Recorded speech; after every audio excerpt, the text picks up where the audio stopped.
पद्म पुराण में लिखा है, ग्रहाणाम च यथा सूर्यो नक्षत्राणाम यथा शशि तीर्थानाम उत्तमम तीर्थम प्रयागाख्य मनुत्तमम। ग्रहों में जैसे सूर्य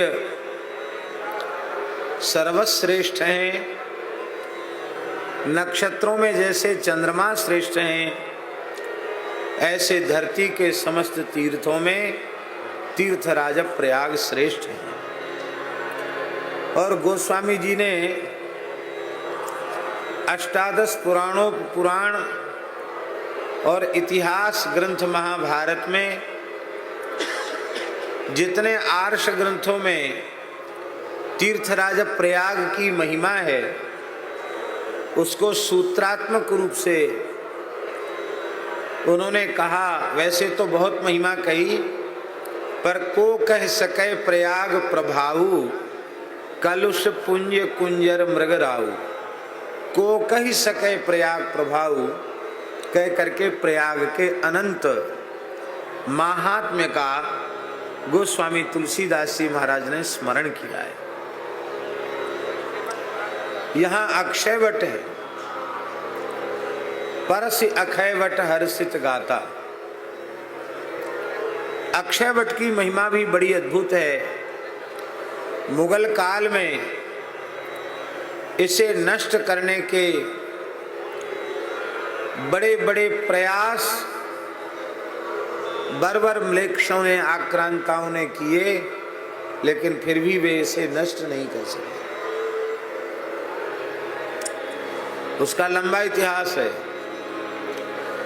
उसे काटा गया, खोदा गया, जलाया गया,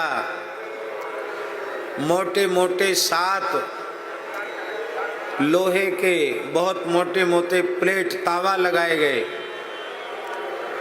लेकिन सब हट जाता था और बट पुनः प्रकट हो जाता था। मुगलों के सभी प्रयास विफल हुए।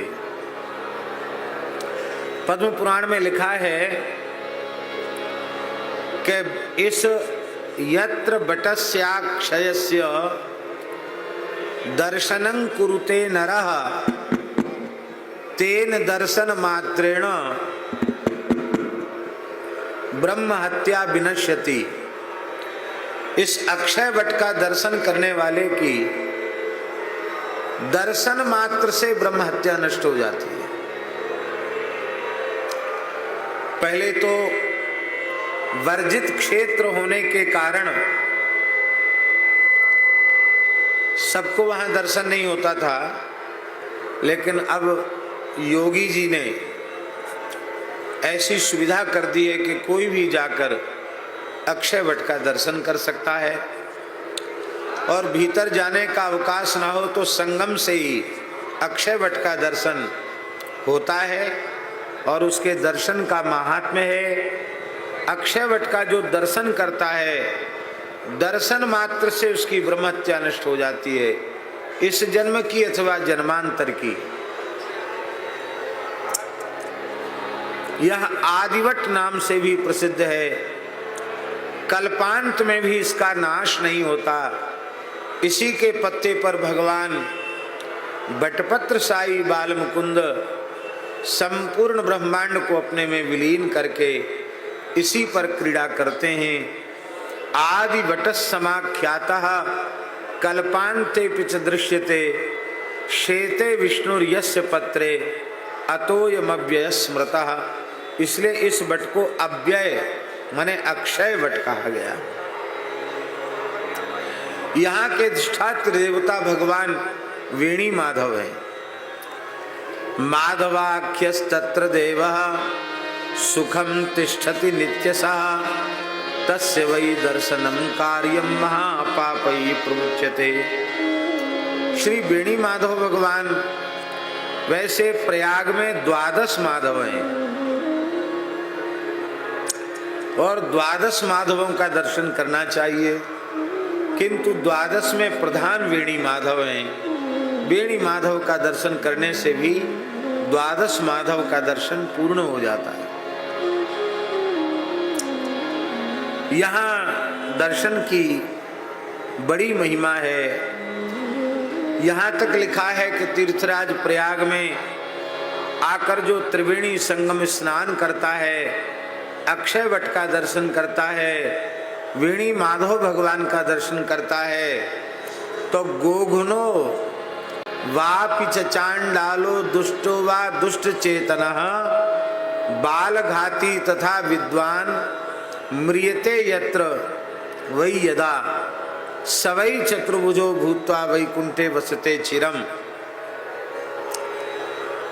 गो हत्या का पाप लगा हो, ब्रह्म हत्या का पाप लगा हो, दुष्ट सठ हठ चांडाल ही क्यों न हो, बाल घाती हो, कैसा भी क्यों न हो, यदि सौभाग्य से प्रयाग में किसी की मृत्यु हो जाए तो वह चतुर्भुज रूप हो करके भगवान के वैकुंठ धाम में गमन करता है, निवास करता है। पद्म पुराण में लिखा है कि प्रयाग में माघ मास में जो त्रिवेणी में स्नान करता है, न तस्य फल संख्यास्ति शृणु देवर्षि सत्तम, उसके पुण्य फल की कोई संख्या नहीं है।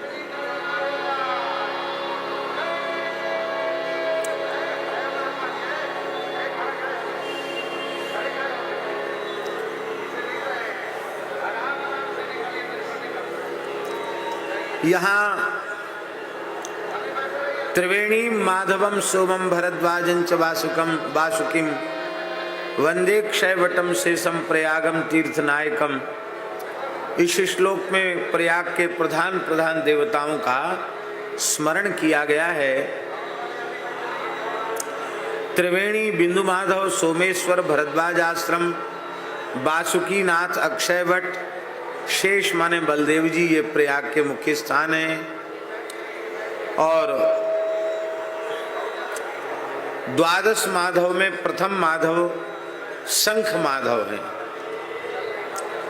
ये झूसी की ओर छतनाक के पास मुंशी बाग में विराजमान है। चक्र माधव अरेल में विराजमान है। गदा माधव नैनी में विराजमान है। पद्म माधव इनका केवल एक पत्थर मात्र लगा हुआ है, स्थान निर्देशक, देवता का स्थान इस समय नहीं है। अनंत माधव अक्षयवट के पास हैं। बिंदु माधव उनका भी विग्रह नहीं है, लेकिन द्रौपदी घाट के पास उनकी स्थिति बताई गई है। मनोहर माधव ये द्रिवेश्वर नाथ मंदिर में इनका विग्रह है। और असी माधव ये नाग वासुकी के पास इनकी स्थिति बताई गई है। संकष्टहर माधव वो पूज्यपाद ब्रह्मचारी जी के स्थान में संकष्टहर माधव विराजमान है। स्थल तो था लेकिन विग्रह विलुप्त था, तो पूज्य श्री ब्रह्मचारी जी महाराज ने और ब्रह्मर्षि श्री देवराहा बाबा सरकार ने उस स्थल का अनुभव करके वहाँ श्री संकष्टहर माधव को प्रतिष्ठित किया। और आदि वेणी माधव त्रिवेणी पर जल के रूप में हैं, आदि माधव अरेल में हैं, और 12 में श्री वेणी माधव भगवान वे दारागंज में हैं। 51 शक्ति पीठों में ललिता देवी नामक शक्ति पीठ भी इस तीर्थराज प्रयाग में है। यहाँ सती की अंगुली गिरी थी, ऐसा बहुत विशेष महात्म्य इस प्रयाग का बताया गया। श्री सीताराम प्रतिदिन सत्संग एवं दर्शन के लिए श्री महाराज जी के ऑफिशियल चैनल को जरूर सब्सक्राइब करें।